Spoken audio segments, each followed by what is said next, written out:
Hey, everybody. Believe it or not, don't tell nobody, I know how to cook.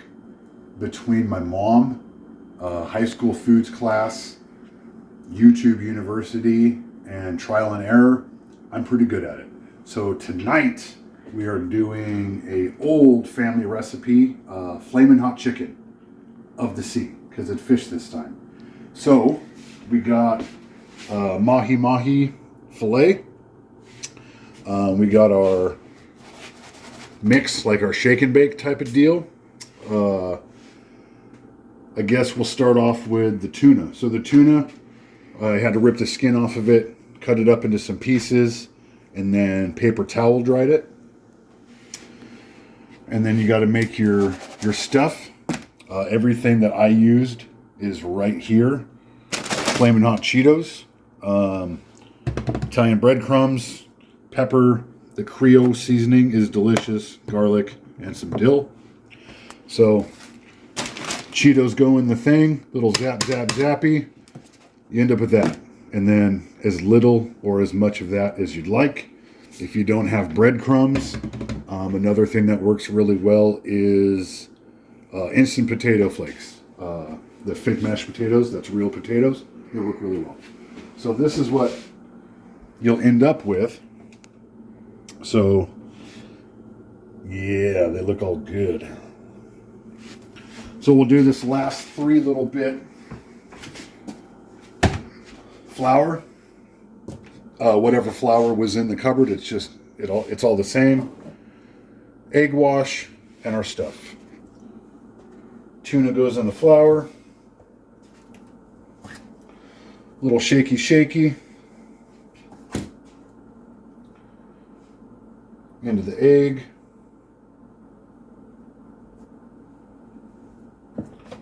Little shaky. Come on, get in there. And then into your stuff. Come on now. Slippery little bastards. Typically we would use chicken thighs for this. Boneless, skinless chicken thighs. You can use chunked up chicken breasts. Personally, I don't use breasts because if you pull them out at 165, they're delicious. If you pull them out at 166, they're dry as Betty White, so I just don't use them.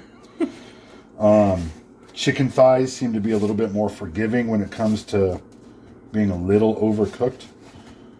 So, yeah, we're pressing this stuff on there, getting it all nice and good. And as always, it's overkill because it's only the two of us. And I don't know how to not cook for an army. So bam, you end up with that.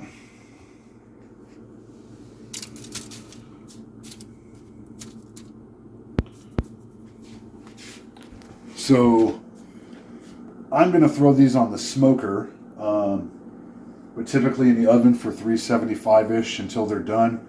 The smoker, I'll put it like 400, same deal until it's done.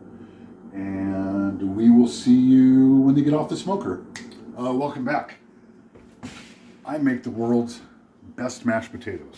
And now you can too. So, potatoes, you boil them. It's pretty self-explanatory. So we were to that point, we put them back in the pan. This is half of a stick of regular butter melted up and half of one of these, we call it fancy butter from Walmart. Melt your regular butter first and then your fancy butter because the fancy butter melts just about instantly. We don't usually make gravy with our mashed potatoes. We do stuff. So we'll throw some Parmesan in there. Again, as little or as much as you want of whatever. The old pepper grinder out.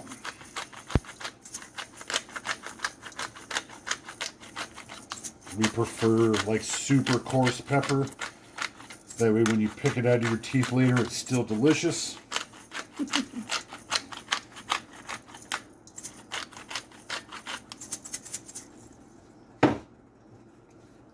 Creole seasoning.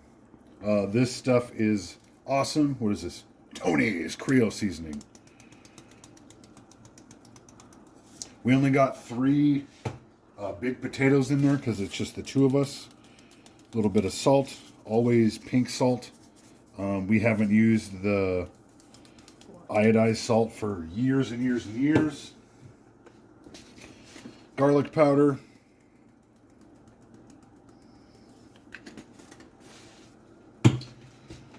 And we get to mashing. Go ahead and pause it. And all right, and we're back and we're mashed. So we'll give her the first taste test. Butter's good.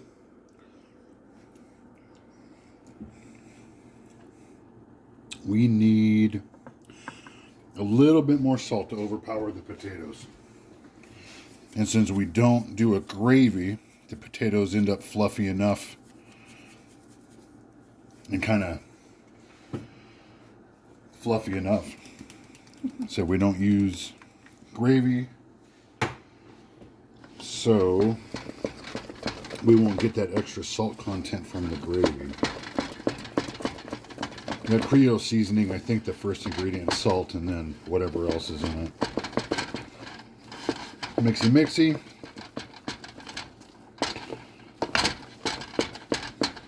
Yeah, like I said, these are good and fluffy. Sometimes we'll add sour cream if we need to moisten them up a little bit more. Moisten. Words that make you uncomfortable. Moist.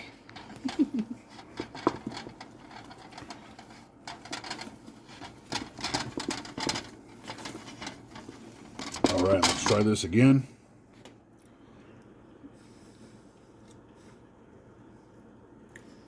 Almost. We're almost there. Yeah, we're almost there. We're gonna add a little bit more.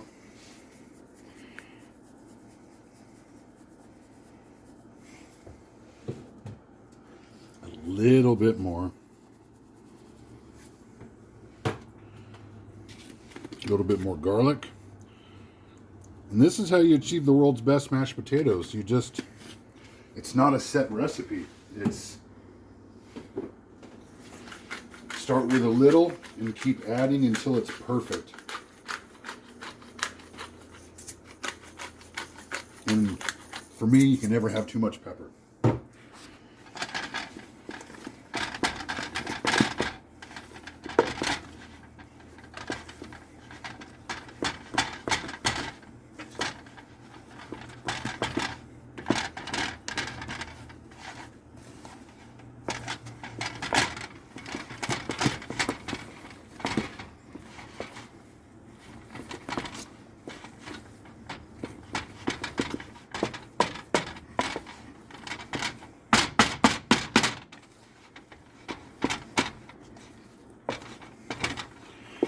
Now, I'm sure you could probably church up some instant mashed potatoes and get something similar, but why?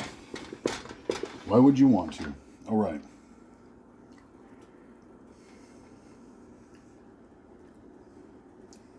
Yep.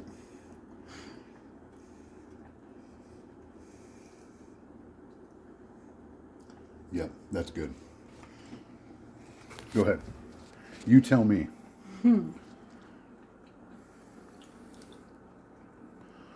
Perfect. Perfect. Perfect. We will see you guys when the chicken of the sea is done. That one? Yep. And we're back.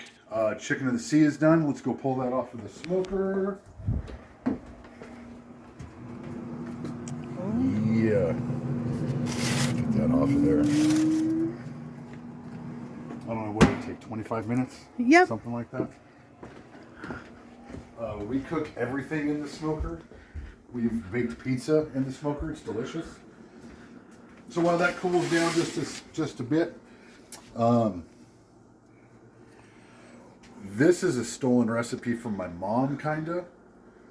She used to make this when we were kids out of like Rice Krispies, if you can believe that. Crush up Rice Krispies, shake and bake, and then you end up with that. She did the festive Rice Krispies treats one time. So you pull this out of the oven and it's green and blue and red and crazy, but it was delicious. We have never used the mahi mahi before. We have done fish, but we do rockfish, and it comes out amazing. We did the mahi mahi tonight because it ended up being half the price of the rockfish. But yeah, like I said, chicken breast, boneless, skinless chicken thighs. Said we do rockfish. This is the mahi mahi. If we put anything on it, it's going to be sweet, not so sweet baby Ray's, and then some tater sauce wherever it went. Right there. Yeah. The tartar sauce. So let's break one of these in half. All right. Give her a shot.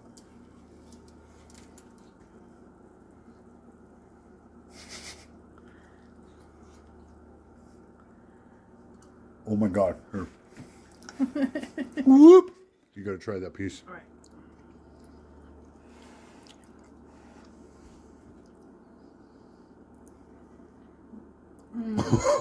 Right? All right. So, yeah, we got our potatoes, our chicken of the sea, some corn. You can do this for like less than $20. And it's absolutely delicious. Takes like an hour-ish of your day. Even cheaper if you have like the butter and the corn in your pantry and stuff. So, yeah, love you guys. And until next time.